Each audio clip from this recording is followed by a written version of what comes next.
Okay. So how is it? You're in China. I am in China, and as usual, I'm loving it. Nice.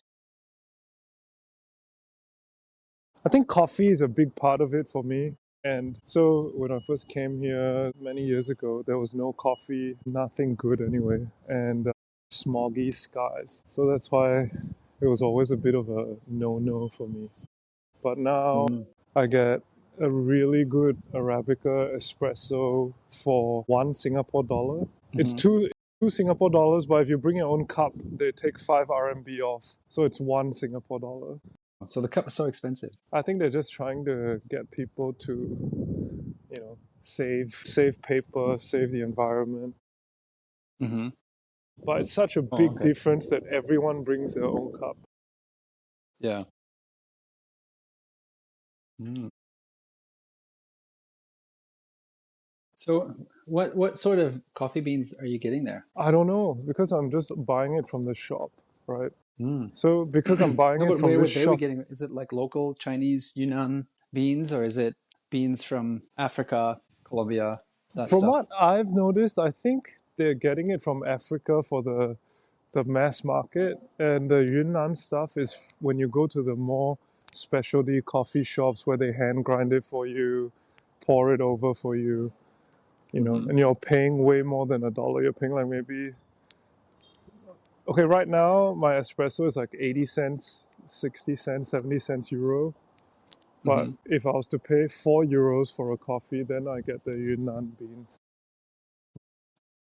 Wow, that's not cheap. That's like, yeah. Yeah, the hand-poured specialty coffee stuff is not cheap because they really want to enjoy the coffee, right? So you're not going to drink it in a quick way. You're not going to rush it. They're pouring it for you. They serve it to you with in a small transparent flask so that you can see the color. They sometimes serve it to you with 2 different cups, right? So the flask with a cup that's pre-warmed and another cup that has an ice cube in it.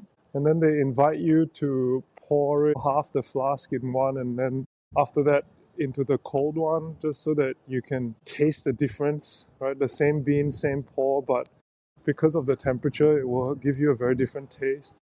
Yeah. And then they're even asking you to smell the flask and the cup after you finish, because then the oils start to evaporate on the surface. Yeah. So they really take it seriously and they know what they're doing. Sounds like Melbourne. Yeah, sounds like Melbourne, but they're doing not, there too. Right, but they're... Yeah. Yeah, nice. That's good. Yeah, I'd love to try some beans, but I think like it's pretty hard to get these outside of China, the local ones. When I was in Melbourne last, I went to a really good coffee shop in the eastern suburbs. It was like a big warehouse next to some car repair shops that got redone and looked really, really swish. And it was run by people from China and Taiwan. And so mainland Chinese, Taiwanese, and they were serving Yunnan beans. Okay. And they were selling Yunnan beans, but they were, again, on the more expensive side, right?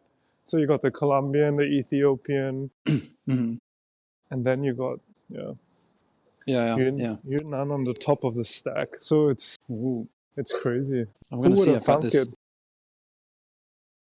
Yeah, I mean, it always depends. China's a huge market, right? So I've got this coffee book from the library the other day from James Hoffman, and he kind of talks about China and the structure there, that you don't need to have a large part of the population drinking coffee to make up a huge demand. Yep. So that's right. Yeah. But I think it's just going to keep growing, because I noticed yesterday for the first time, I noticed these ice cream shops also selling coffee now. Oh, okay. So so they're going full blown. Sort of Europe, where their cafes, gelato places, they definitely have coffee. But these are like cheap, 50-cent ice cream places. So, serving the soft ice, right? The real quick and easy, pay 50 cents, get 2 ice creams for your kids, right? And they serve Yunnan coffee. I don't think they serve Yunnan coffee, but they serve coffee. So that's basically taking away, and it's espresso coffee, right? So it's taking away from the general overall quantity of coffee in the aggregate, right? That coffee is being taken away. So I think that's why you see over the last 5 years, the price of coffee globally has been going up in terms of the raw beans. Yeah. But that will be sophisticated agriculture, Brazilian machinery farmed coffee. It won't be any hand-picked Kenyan stuff. No. I've got this bag of beans at the moment from Rocket Coffee, we're a local roaster here, and it's pretty amazing. Once you figure it out, it's just, you couldn't tell the difference between a fruit juice and the coffee. Whoa. Okay. So, but do you Pretty enjoy that? fascinating. Because maybe you're looking for that. You know, like in the morning, I actually want to have that non-sweet, very sour, like, you know, like a big pick-me-up. Does that happen with these really nice fruity citrus coffees too? Yeah. Definitely. I'll definitely have the caffeine kick. So there's no difference to the caffeine kick that you get, and it wakes me up. But yeah, I don't drink them all day I'll have a cup of it a day, but I'll also have right now I'll have a Brazilian that's more, I guess, like nutty, caramel, sweet, more like classic traditional coffee a bit, and not the fruit juice type. But I love the fruit juice type, especially if it's got a good balance between sweetness and acidity. Then it's just incredible how good they can taste. Your coffee is gonna probably be the main reason why I find my way to New Zealand at some point. Yeah. I haven't told you, I bought a coffee roaster because you told me that it was the place where people make money. So I looked into it, and today I ordered some green beans. And so I get coffee from Rocket Coffee in New Zealand, right? And a bag of 250 grams costs 26 New Zealand dollars. So it'll be roughly like 100 kilogram, so 140 kilogram. And I just bought 2 kilograms of green beans from the exact same region of that Kenyan thing. And I had to pay GST and shipping for that because it's a big supplier. They don't usually sell to individuals. But anyway, I got it, and I paid for the 2 kilograms. I paid, I think, like $40 or $50. So I was right. Pretty insane, right? And yeah, I think your 2 kilograms will net you about 1.6 kilos of roasted beans after you get the water out, if memory serves me right. But yeah, can you post a link to the roaster that you bought and the hand grinder and all that on the show notes of the episode? Yeah, will do. I bought so actually I was like my two favorites, or the ones that I was considering more closely, was a drum roaster from China. Actually, it was quite popular even in the US. And the other one is an air roaster, and that is from a company here in New Zealand. And I've basically read that air roasters are much easier to handle because in the drum roasters you also have to deal with the beans touching basically the hot sides of the drum, whereas in the air roasters you really only like deal with that one parameter of air, and the air is hot, and so it just roasts it. But yeah, so I found one on the local marketplace, basically secondhand, and I'm still waiting for it. I'm gonna get it tomorrow or so, and then I'm gonna get the beans and try a batch to see if it works. You decided to get the Kiwi one, the air roaster? Yeah, I got the Kiwi one just because I did a lot of reading on it and listened to a couple of podcasts from coffee specialists, and what people were saying, that the air roasting, this fluid bed, whatever, you just have it's like a popcorn maker. So it's like a fan and hot air, and it just circulates it. So the beans keep spinning and spinning and spinning, and that's how it gets roasted. And so that's what I got. I wonder if they have Chinese versions of that. I can try it while I bet, yeah. And, I did the business case. I need to roast beans for about half a year to a year. And then I've paid for the roaster. And I'm certainly going to make that. So if I can even get close to the, I'm not expecting that I get the same quality as the Rocket Coffee, but from that supplier, seems to be the biggest supplier of green beans in New Zealand, and I've got an account with them now, and they have the exact same beans that that Rocket Coffee made or roasted, right? Same region from Kenya, same variety, same everything, same altitude. So yeah, I'm gonna try and see if I can get them to that same taste of fruit juice. Yeah, man, tell me. I mean, I don't need mine to be fruit juice. I would be happy for mine to just be a bit of a darker roast with more body. Yeah. And I'm really curious because if it works, I would do that too. Because I was doing that, I was messing around with stuff like that about 5, 6 years ago, and then ended up Mm-hmm. just using a cast iron pan actually on low heat, right? And then just doing it like the old school way. And it was so fun to do. It was so therapeutic, right? You saw the Yeah. shell of the beans, the skin starting to shed off, and then the smell enters the room. It's just Yeah. so Yeah. nice. Then you'd have to wait a week while the beans degassed. But it was so cool, doing it just makes you so present, and you really like appreciate the coffee when you drink it, right? Yeah. Yeah. And I think, and this is something, I think AI enables on top of many other things, it allows you to learn faster. So I think I've improved my pour over skills through AI much faster than I would have otherwise. And, like you could say like I'm impatient at times. So I probably maybe in the past I would have given up. So like, oh, fuck it, I'm not drinking this pour over coffee. It tastes sour. It tastes bitter, astringent, whatever. But I think like, if it, to me, I learn by just doing stuff and figuring it out, drinking a cup and then observing. It tastes bitter. Let me try it out again. See if I can get it better. I can't read a book and then memorize all of that and apply that at some point later. So I just love that I can chat to something and then it will help me digest that huge body of information to make better or improve. So that's why I'm really keen on trying it out. And if it saves me money, which it looks like it will, it's double cool. I mean, I don't know how effective it will be, but basically after having AI being a partner for my gym sessions, Oh yeah. my yearning for a personal trainer has also gone down. So how do you use it when you go to the gym? Because it can't show you how to do the exercise, or does it describe it? Help me wrap my head around that. So I kind of have been doing these certain exercises for a few years already, right? But I think the part where the AI helps is when I feed it how many sets I'm doing, for what weight I'm doing, what my goals are. Like, do I want to get strong or do I want to build muscle?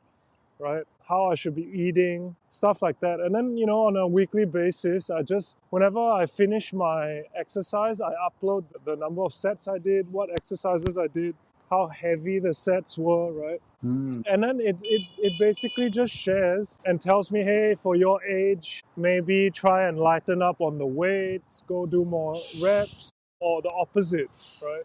And then it tells yeah. me, oh, why are you training your calves? I'm like, oh, because when I'm playing tennis, I usually struggle when I'm backpedaling trying to do an overhead smash. And then it tells you like, oh, then if that's the case, don't do such heavy weights, do more reps. Just stuff like that. Yeah, yeah. And it would have Yeah. taken you forever to figure this out, right? I could imagine like you would have done the whole wrong thing for 5 years and then ran into someone that told you, oh, you got to do that, right? And then it takes you 5 years to course correct doing the Yeah. wrong thing. I would Yeah. have ended up with boulders for calves, but couldn't jump. Couldn't jump backwards. And it's also encouraging in a way, like because it tells you, oh, okay, for a 40-year-old, Mm-hmm.